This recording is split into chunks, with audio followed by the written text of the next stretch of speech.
we provide you the platform to turn your dreams into reality. Give wings to your aspirations with KR Mangalam University. तो बड़ी खबर राहुल गांधी को लेकर जो कि संसद परिसर में मौजूद है और यहां से उन्होंने अब बीजेपी पर बड़ा हमला बोला है। कई सारे मुद्दों पर राहुल गांधी ने खुलकर बयान दिया है। मीडिया से बात करते हुए उन्होंने ऑपरेशन सिंदूर के साथ साथ डोनाल्ड ट्रंप को लेकर भी बयान दिया। उन्होंने कहा आखिर ट्रंप होता कौन है भारत के मामले पर बोलने वाला। इसके अलावा जो वोटर लिस्ट को लेकर विवाद लगातार बना हुआ है उसे लेकर भी राहुल गांधी की तीखी प्रतिक्रिया जो है वो संसद से आई है।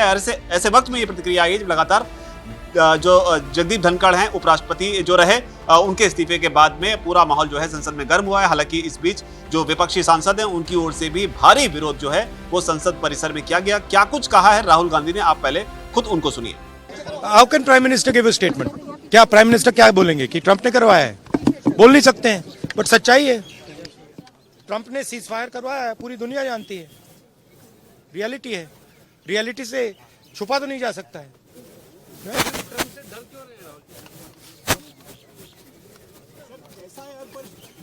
तो और ये सिर्फ सीज फायर की बात नहीं है, बहुत बड़े प्रॉब्लम्स हैं जो हम डिस्कस करना चाहते हैं।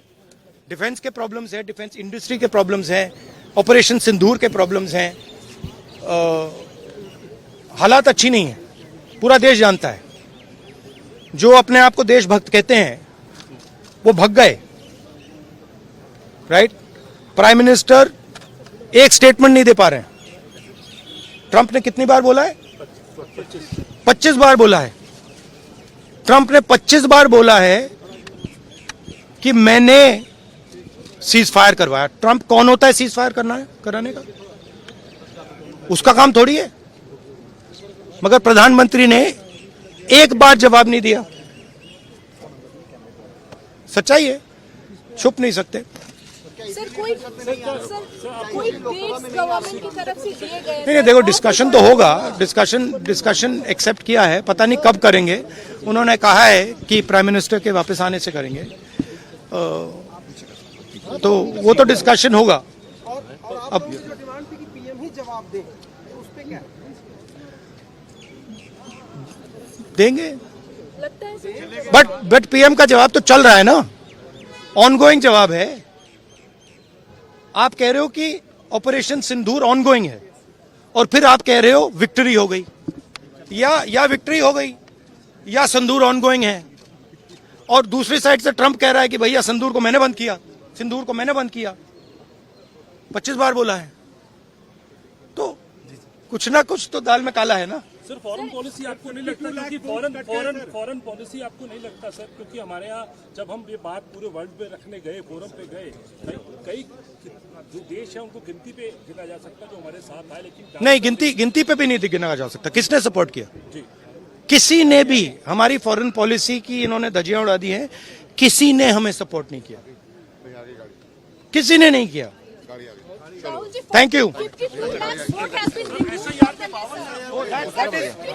That is another issue which is as important. सिर्फ 52 लाख की बात नहीं है, सिर्फ बिहार की बात नहीं है। महाराष्ट्र में इन्होंने चीटिंग की। हमने सवाल पूछे इलेक्शन कमीशन से, वोटर लिस्ट दिखाइए। इन्होंने वोटर लिस्ट नहीं दिखाई। हमने कहा कि वीडियोग्राफी दिखा दीजिए, वीडियोग्राफी का कानून बदल दिया। 1 करोड़ नए वोटर्स आए थे महाराष्ट्र में और इलेक्शन चोरी किया। ठीक है, कर्नाटक में हमने रिसर्च की है थोड़ी। कर्नाटक में हमने भयंकर चोरी पकड़ी है। मैं ब्लैक एंड व्हाइट में आपको दिखाऊंगा, इलेक्शन कमीशन को दिखाऊंगा। ठीक है, ब्लैक एंड व्हाइट में कि कैसे चोरी की जाती है, कहां की जाती है। कर्नाटक में ब्लैक एंड व्हाइट में है हमारे हाथ में। ठीक है, ब्लैक एंड व्हाइट। ठीक है, और यही काम इनको पता लग गया है कि इनका जो गेम है हम समझ गए हैं। एक सेकंड। हाँ, लोकसभा चुनाव की बात है। हमने एक कंस्टिट्यूएंसी चुनी, वहां पे हमने डीप डाइव किया। क्योंकि प्रॉब्लम क्या है, ये वोटर लिस्ट देते हैं पेपर में, और पेपर की जब वोटर लिस्ट आती है उसको एनालाइज किया नहीं जा सकता।